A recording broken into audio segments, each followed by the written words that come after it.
Bismillahirrahmanirrahim. Today we are going to discuss about external conditioning. External conditioning क्या होती है?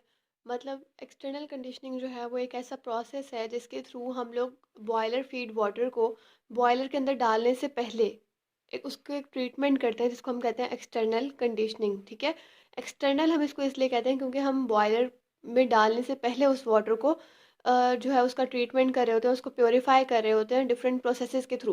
तो एक्सटर्नल कंडीशनिंग के अंडर 3 प्रोसेसेस आते हैं, जिनमें पहला प्रोसेस जो है वो है लाइम सोडा प्रोसेस, जिसमें हम लोग लाइम और सोडा ये दोनों चीज़ें ऐड करवाते हैं और उससे क्या होता है कि प्रेसिपिटेट आउट हो जाते हैं जो इम्प्योरिटीज़ प्रेजेंट होती हैं और फिर हम उसको फ़िल्टर कर लेते हैं।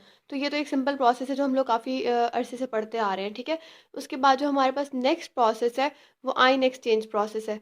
ठीक है, तो आयन एक्सचेंज प्रोसेस के अंदर क्या होता है कि जब हम लोग कोई ऐसी चीज़, कोई ऐसा केमिकल या कोई ऐसा जो है कंपाउंड ऐड करते हैं जो आयन एक्सचेंज कर लेता है, यानी कि जो उसके पास आयन होता है वो वाटर सॉल्युबल होता है, तो वो वाटर सॉल्युबल आयन जो होता है वो ऐड करा देता है उसके अंदर, जो कि पानी को हार्ड नहीं करता, यानी वाटर को हार्ड नहीं करता। और उसके अंदर जो इम्प्योरिटी होती है जो वाटर को हार्ड कर रही होती है उसको जो है उसके साथ बॉन्ड बना देता है और फिर हम उस कंपाउंड को रिमूव कर लेते हैं।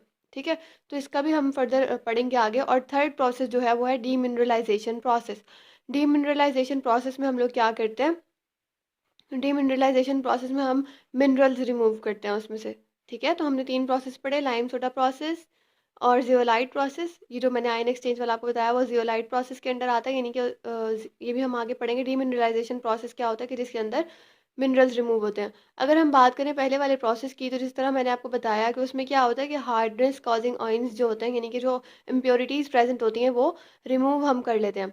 और वो रिमूव किस तरह से होती हैं कि हम लोग उसमें जो है वो सोडा लाइम को ऐड कराते हैं और उससे जो है वो रिमूव हो जाती है। तो ये हमारा था पहला प्रोसेस। सोडा जो होता है वो Na2CO3 यानी सोडियम कार्बोनेट को हम कहते हैं, जबकि लाइम की अगर हम बात करें तो CaOH2 को हम लाइम कहते हैं।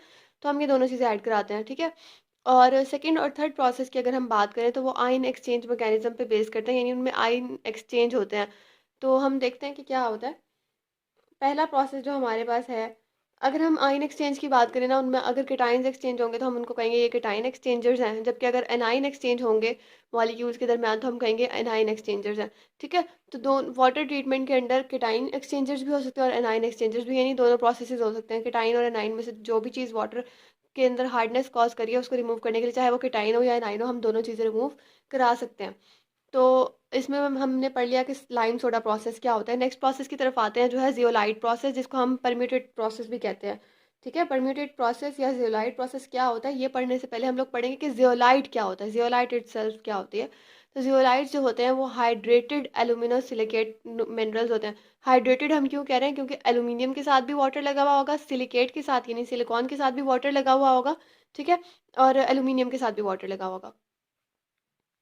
ठीक, सॉरी, ऑक्सीजन लगा हुआ होगा। तो इन तीनों के साथ ऑक्सीजन ऐड हुआ हुआ होता है, इसलिए हम कहते हैं कि हाइड्रेटेड एल्यूमिनोसिलिकेट। ठीक है, यानी हाइड्रेटेड है ये। उसके बाद इसकी अगर हम एक सिंपल एग्जांपल देखें तो होगी कि एक ऐसे सॉलिड्स होते हैं या एक ऐसे कंपाउंड्स होते हैं जिनका ओपन स्ट्रक्चर होता है, 3D क्रिस्टल स्ट्रक्चर होता है इनमें, और ये क्या किस चीज़ से बने होते हैं? एल्यूमिनियम, ऑक्सीजन और सिलिकॉन। जब ये तीनों चीज़ें यानी एल्यूमिनियम, ऑक्सीजन और सिलिकॉन अल्कली या अल्कलाइन अर्थ मेटल यानी ये सोडियम, मैग्नीशियम या पोटाशियम के साथ रिएक्ट करती हैं, तो फिर ये जियोलाइट बनते हैं। ठीक है, और जियोलाइट को हम क्या कहते हैं? Hydrated alumino silicate. ठीक हो गया, तो ये हमने पढ़ लिया कि जियोलाइट क्या होता है। अब हम देखते हैं कि नेचुरल और सिंथेटिक जियोलाइट क्या होते हैं, क्योंकि जियोलाइट के दो टाइप्स हैं, जिसमें कुछ जियोलाइट जो है वो नेचुरली अकरिंग है और कुछ जो है हम सिंथेटिक यानी कि हम प्रोड्यूस कराते हैं खुद, और उनको प्रोड्यूस करवाकर फिर हम लोग इस प्रोसेस से गुजारते हैं ताकि वाटर जो है वो प्योर हो सके, या वाटर के अंदर से इम्प्योरिटीज़ ख़त्म हो सके, या हार्डनेस काउजिंग जो उसके अंदर आयंस प्रेजेंट है वो ख़त्म हो सके। तो हम लोग देखते हैं नेक्स्ट। ये है types of zeolites. First is natural zeolite and the other is synthetic zeolite. Natural zeolite की अगर हम बात करें तो नेचुरल जियोलाइट्स ऐसे मटेरियल्स होते हैं या ऐसे जियोलाइट्स होते हैं जो नॉन पोरस होते हैं। ठीक है, जिनमें हमारे पास आ गया ये नेट्रोलाइट। नेट्रोलाइट जो है ये एक नेचुरल जियोलाइट है जो कि नेचुरली पाया जाता है। ठीक है, उसमें क्या, इसका अगर आप लोग फार्मूला देखें तो वो Na2O यानी सोडियम, सोडियम के साथ भी ऑक्सीजन लगा हुआ है, फिर एल्यूमिनियम, एल्यूमिनियम के साथ भी ऑक्सीजन है, फिर 3 सिलिकॉन और उसके साथ भी ऑक्सीजन, और एंड में वाटर, क्योंकि इसमें वाटर का हमने इसको कहते हैं हाइड्रेटेड है, मतलब इसमें वाटर प्रेजेंट होते हैं। अगर हम बात करें सिंथेटिक जियोलाइट्स की, तो सिंथेटिक जियोलाइट्स को हम लोग कहते हैं परम्यूटेट्स। परम्यूटेट्स क्या होते हैं, ये पोरस होते हैं, ठीक है। And poses a gel structure, यानी कि ये पोरस भी होते हैं, इनमें छोटे छोटे पोर्स प्रेजेंट होते हैं और इनका स्ट्रक्चर जो है वो जेल लाइक होता है।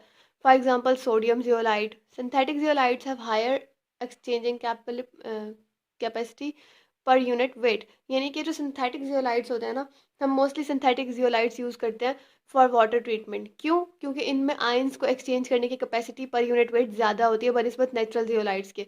एक तो हो गई ये बात। अब हमने नेचुरल और सिंथेटिक में डेफिनेशंस देख ली, अब हम देखते हैं कि जो हमने सिंथेटिक में बनाए हैं सोडियम जियोलाइट होकर, बाकी ये इनका रोल क्या है।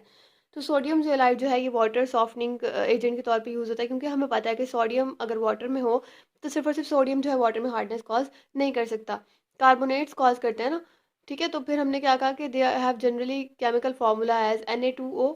अब इसमें देखेंगे सोडियम जियोलाइट का आपको फार्मूला बता रहा है कि वो होता है Na2O Al2O3 X SiO2 Y2H2O। अब X और Y का क्या मतलब है कि X यानी कि कोई ना कोई नंबर ऑफ मोल्स या molecule number of molecules present होंगे, तो हमने कहा कि X जो है वो 2 से 10 की रेंज में होता है, यानी कि सिलिकॉन जो होता है वो 2 से 10 की रेंज में हो सकता है, जबकि अगर हम बात करें हाँ वाटर के मॉलिक्यूल्स की तो वो 2 से 6 की रेंज में हो सकते हैं, ठीक है। तो ये था सोडियम जियोलाइट का हमारे पास स्ट्रक्चर या उसका फॉर्मूला। नेक्स्ट हम बात करते हैं कि they are considered as hydrated sodium aluminosilicates. ये हम शुरू से पढ़ते आ रहे हैं कि हाइड्रेटेड सोडियम एल्यूमिनोसिलिकेट्स होते हैं, जिनमें क्या होता है कि आयंस को एक्सचेंज करने की कैपेसिटी होती है। इसमें भी उन्होंने यही कहा है कि which are able of exchanging their sodium ions for divalent ions of metal present in water. अब होता क्या है कि जब हम सोडियम जियोलाइट को वाटर के अंदर ऐड कराते हैं या वाटर को सोडियम जियोलाइट के बेड के ऊपर से पास कराते हैं, तो क्या होता है कि जियोलाइट के साथ जो सोडियम अटैच होता है ना, ये सोडियम रिमूव हो जाता है। ये सोडियम रिमूव होकर वाटर में चला जाता है और वाटर से जो इम्प्योरिटी का कोई भी जो है आयन प्रेजेंट होता है वो इसकी जगह पर आकर अटैच हो जाता है। फिर क्या होता है कि जब तक ये जियोलाइट मतलब जियोलाइट के तो काफ़ी सारे मॉलिक्यूल्स होते हैं, जब तक ये मॉलिक्यूल भरते नहीं है ये सारे वाटर में से अब्जॉर्ब करते रहते हैं, आयन एक्सचेंज होते रहते हैं। और जब एक ऐसा पॉइंट आ जाता है जब फर्दर मोर प्रोसेस जो है ये नहीं हो सकता, यानी कि सोडियम जियोलाइट बेड जो है ये भर चुका है, फुल हो गया, अब इसमें और जो है वो इम्प्योरिटीज़ ऐड नहीं हो सकती, तो हम क्या करते हैं सोडियम जियोलाइट बेड को, सॉरी अब तो सोडियम रिमूव हो गया तो खाली जियोलाइट बेड होगा, तो हम जियोलाइट बेड को जो है वो रिमूव करा लेते हैं, ठीक है। उस बेड के अंदर से सारी इम्प्योरिटीज़ भी रिमूव हो जाती हैं, ठीक है। तो हम इसको पढ़ के देखते हैं कि क्या है। Zeolites are represented as Na2Z। मतलब इतना लंबा हम जो फॉर्मूला लिखे तो उसकी जगह हम Na2, क्योंकि Na की यहाँ पर ज़रूरत है तो हम लोग Na2Z लिख देते हैं। Where Z is insoluble zeolite framework. Insoluble हमने इसको क्यों कहा, क्योंकि सोडियम सॉल्युबल हो जाएगा वाटर में, लेकिन जो जियोलाइट है ये इम्प्योरिटी को साथ ले लेगा, और इसी वजह से अगर ये सॉल्युबल होगा तो फिर तो प्रोसेस ही नहीं हो पाएगा, वाटर जो है उसकी ट्रीटमेंट नहीं हो पाएगी, वाटर जो है वो प्योर नहीं कर सकेंगे, इसीलिए जियोलाइट जो होते हैं ये इनसॉल्युबल इन वाटर होता है। नेक्स्ट अगर हम प्रोसेस की बात करें तो hot water is allowed to percolate through a bed of zeolite kept in cylinder. अब देखेंगे एक सिलेंडर है, इसमें क्या है जियोलाइट बेड हमने पहले ही लगा दिया। जियोलाइट बेड का क्या मतलब है कि हमने जियोलाइट के काफ़ी सारे मॉलिक्यूल्स की एक तह लगा दी है, ठीक है। उसके बाद हम लोगों ने क्या किया कि यहाँ से ऊपर वाटर इनलेट है, वाटर इनलेट से क्या करें वाटर स्प्रिंकल हो रहा है, यानी वाटर अंदर आ रहा है, और जैसे ही वाटर अंदर आएगा तो जियोलाइट जो है ये जियोलाइट इसके साथ आयन एक्सचेंज करेगा। फॉर एग्जांपल यहाँ पर सोडियम जियोलाइट का बेड प्रेजेंट है, वहाँ ऊपर से कैल्शियम आयन्स आ रहे हैं। अब जब कैल्शियम आयन्स जो है वो अंदर एंटर हो रहे हैं तो क्या होगा कि कैल्शियम आयन्स जो है वो एक्सचेंज हो जाएंगे सोडियम के साथ। देखें अगर सोडियम को जियोलाइट से अलग करें तो Na2 पॉजिटिव का मॉलिक्यूल बनेगा ना, तो Na2 पॉजिटिव का मॉलिक्यूल जो है ये वाटर में चला जाएगा, और ये जो Ca का मॉलिक्यूल है यानी कैल्शियम का जो मॉलिक्यूल है या कैल्शियम का जो आइन है Ca2 पॉजिटिव, ये इसकी जगह पर जियोलाइट के साथ अटैच हो जाएगा, और क्या होगा इससे कि कैल्शियम ख़त्म होती जाएगी उसके अंदर से, वाटर के अंदर से, यानी कि हार्डनेस कॉजिंग एजेंट रिमूव होता रहेगा। फिर रीजनरेशन का ऑप्शन क्या है कि जब जियोलाइट बेड जो है वो एग्जॉस्टेड हो जाता है कैल्शियम या फिर मैग्नीशियम आयंस के साथ, तो वो फर्दर वाटर को सॉफ्ट नहीं कर सकता, यानी कि फर्दर वो आयंस एब्जॉर्ब नहीं कर सकता, उसकी कैपेसिटी ख़त्म हो चुकी है। तो फिर क्या होता है कि इसको याद इस बेड को हम लोग जो है वो रिक्लेम करते हैं, मतलब ट्रीट करते हैं कंसनट्रेटेड NaCl सोल्यूशन के साथ। जब हम इसको NaCl सोल्यूशन के साथ जो है वो डील करते हैं, या उसको NaCl सोल्यूशन यानी कि 10% ब्राइन के साथ, सोल्यूशन आप कहेंगे कि ब्राइन क्या होता है, तो NaCl के सोल्यूशन को हम लोग ब्राइन कहते हैं। हम इसको ब्राइन के साथ जो है वो ट्रीट कराते हैं, इससे क्या होता है कि जो कैल्शियम लगा होता है ना, बेड तो अब हमने रिमूव करा लिया, कि नहीं जियोलाइट बेड हमने रिमूव करा लिया। उसके बाद हमने NaCl के साथ जब इसको रिएक्ट कराया तो यहाँ से Na पॉजिटिव जो है वो रिएक्ट किया और दोबारा से Na2 हुई, यानी कि रीजनरेट हो गया, ठीक है। सोडियम जियोलाइट वापस बन गया हमारा, तो इससे हमें फ़ायदा हो गया। अब हम इस दोबारा सोडियम जियोलाइट को डाल के और वाटर को भी सॉफ्ट करा सकते हैं।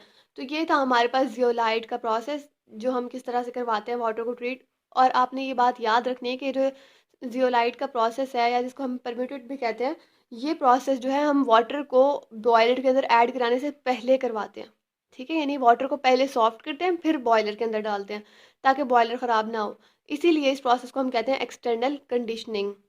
Next we will further discuss about external conditioning में जो आयन एक्सचेंज प्रोसेस होता है, सेकंड प्रोसेस क्या होगा उसके बारे में हम बात करेंगे। होप्स आपको ये समझ आई होगी। Thank you.